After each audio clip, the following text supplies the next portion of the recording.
Hi,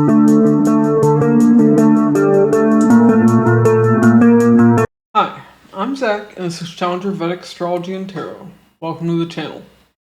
So, today we're talking about Ketu in Sagittarius and Rahu in Gemini. And if you like this video and you want to see more great content like it, be sure to like, hype, and subscribe. It really helps out me and the channel. Be notified whenever I release a new video. Be sure to hit the bell icon and select all. And if you like Vedic Sidereal birth chart, a personal tarot reading, or an astrology consultation, links to those will be in the description box and the comments below. And if you'd like to donate to help support the channel, the links to those will be in the description box as well. Okay. So, talking about Ketu in Sagittarius, Rahu in Gemini. So first off, when we're looking at Ketu and Rahu, sign dispositor, meaning the sign lord where they're sitting, and the nakshatra lord. These two are the most important for seeing what Ketu and Rahu are going to do. See, Ketu and Rahu are like dogs. The sign dispositor and nakshatra lord are the people holding the leash. Are they going to let the dog bite someone, or are they going to rein it back in? That's what determines them. But we can still see some things just going off of the sign. So, first let's talk about Ketu. Ketu is your past. Ketu is your past lives. Ketu is headless. Ketu is, only has the sense of touch and its intuition. That's it. Ketu is your maternal lineage. Maternal. Ketu is spirituality. It's the occult. It's research. Ketu is where you feel comfortable at the start of this life, but slowly you start to break away. And that connection's not really there wherever it's at before. So you'll see that that's there. Now, Rahu. Rahu is your future. Rahu is your paternal lineage. Rahu is deception, a fog, it's illusion, smoke. Rahu is infections, disease. Rahu is the worst, but also the best of humanity. Rahu represents criminals, but it also represents heroes. And Rahu here, Rahu is also your soul's desire. Not necessarily what you're desiring, but what your soul is desiring. So, now let's start with Ketu and Sagittarius. Sagittarius is the original sign of the 9th house. Father figures, mentors, teachers, gurus, religion, philosophy, the law, long distance travel, pilgrimage, publishing. It's higher education beyond a bachelor's degree and outside of typical schooling. It's your ancestral lineage. In particular, paternal ancestral lineage. It's also your luck and your fortune. So, putting Ketu here. Right off the bat, we see that there won't be much of a connection with your father. As you get older, you kind of lose that connection, or you never really had that connection to begin with. Either you have to disconnect, or you want to disconnect. That's how this works. So there's either not much of a relationship with your father, you never met your father, or what relationship you did have dissolved over time. You broke away from that. And there wouldn't be much of a connection with your father's family either. Your father's family before marriage. So like your aunts and uncles on your father's side, your cousins on your father's side, that kind of thing. That's something that we see. Also, Here, you will feel unlucky in life, especially early on. It's like you don't really have much luck when you have Ketu in Sagittarius. You're kind of disconnected from that because of whatever past life karma you had. You just don't have much luck. Also, there's not much of a connection with the divine here. With gods, with religion. Here, a person's more spiritual. Having Rahu in Sagittarius. Like, organized religion is not your thing here. Here, you want to connect to that higher source.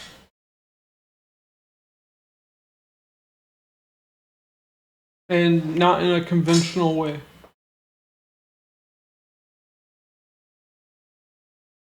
So that's something that we see here too. But here, you are a natural teacher.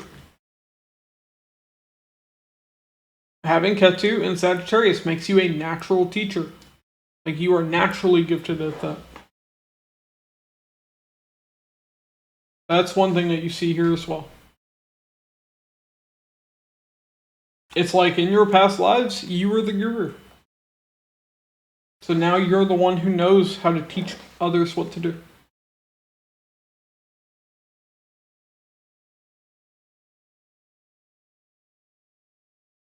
And here, your intuition helps you make good strategies. Because Sagittarius is a sign of planning for war. Now your intuition guides you in doing that.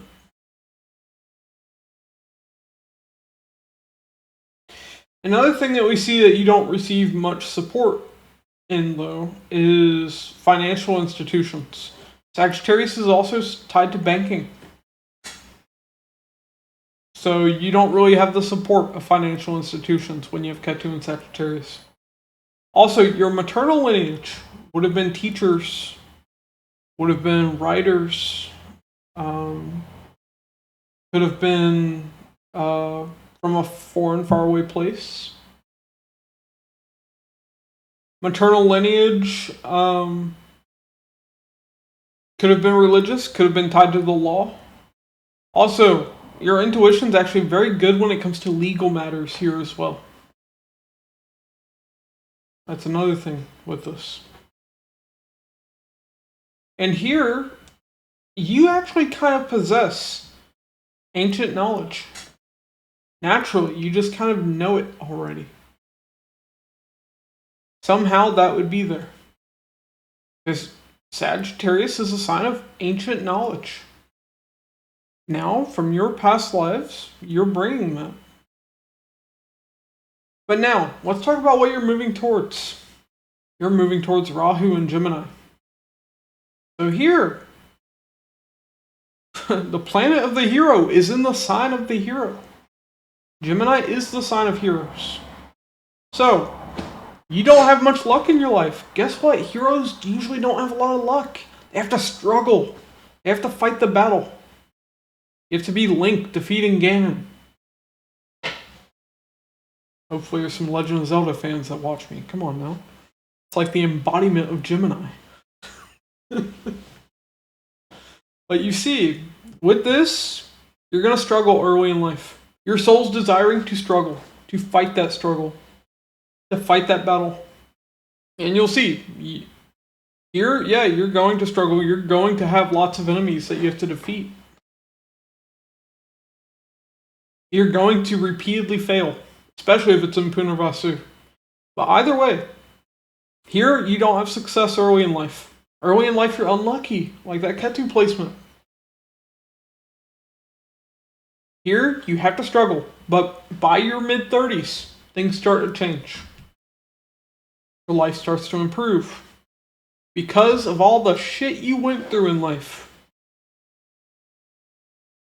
you start to overcome. So that's something that we see here, naturally would be there. The other thing that we see is there's a very strong desire to connect with your younger siblings. Your relationship with them, your cousins, really matters to you. But at the same time, they could cheat you. Your neighbors could even cheat you with this placement. Because Gemini is the original sign of the third house. But we also see you are a great communicator here. And I'm failing it with my own Rahu and Gemini. Oh gosh. But here you're a great communicator. Great writer can be there as well. You can be great at media. You could have a lot of skills, acquire a lot of skills over the course of your life. This light is messing with me. Now it's just like ultra bright out of nowhere. The ring light behind the camera. Okay. I don't know what that's a sign of. Maybe some of you need to get in media like me. Okay. But yeah, with this though, we also see you're desiring a major transformation. Not a small transformation. We're not talking about a Scorpio level transformation. Gemini is 8th from the 8th. The greatest transformation. The biggest transformation. What is it from the movie Hercules? 0 to hero, just like that. That's this. You go from nothing to something. And it will happen fast. After a lot of struggle, though. Not easy. But yeah, here you acquire a lot of skills. You become very skillful over the course of your life. Also, kind of a random thing, but these people are incredible marksmen. They're either like great at shooting video games. They're great at like shooting guns in real life. Hell, even like throwing knives, throwing stars, that kind of thing. They could be good at that too. Great at hunting. So those can also be there. But yeah, in marketing, sales, these people know how to wheel and deal. They know how to make that sale. To bring in that business. To draw a crowd. Think about it. The hero is always surrounded by people that want to boost up the hero. Thank them for saving the village. For saving the day. So eventually, Rahu and Gemini gets that. They get a lot of support. But this is later in life. Not early in life. Early in life, this person will be viewed as a failure. Having Rahu and Gemini. But we also see, I think I may have forgotten to mention this, is younger siblings, cousins, they can definitely cheat you at some point. That can definitely be there. Now when it comes to your paternal lineage would have been great communicators, great at marketing, great at sales, could have been in media. Could have been writers. That could have been there too. But remember, like I said, Ketu and Sagittarius though, you didn't have much of a connection with them.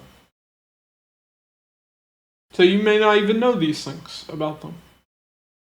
But they would have been there. As a matter of fact, now that I think about it, I have this placement, Ketu and Sagittarius, Rahu and Gemini, in my D9. I'm distantly related to Heather Locklear, who was an actress. So, distant relation through my paternal lineage, who is in media. So yeah, that would apply to you all who have this placement as well. Okay. See anything else?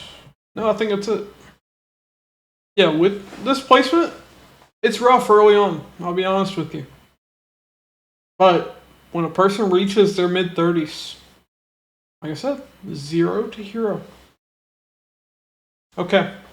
That's what I have for all of you though. If you like this video and you want to see more great content like it, be sure to like, hype, and subscribe. It really helps out me in the channel.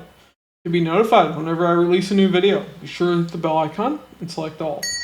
And if you'd like a Vedic sidereal birth chart, a personal tarot reading, or an astrology consultation, links to those will be in the description box and the comments below. And if you'd like to donate to help support the channel, links to those will be in the description box as well. Alright, thanks for watching, and I'll catch you all in the next one.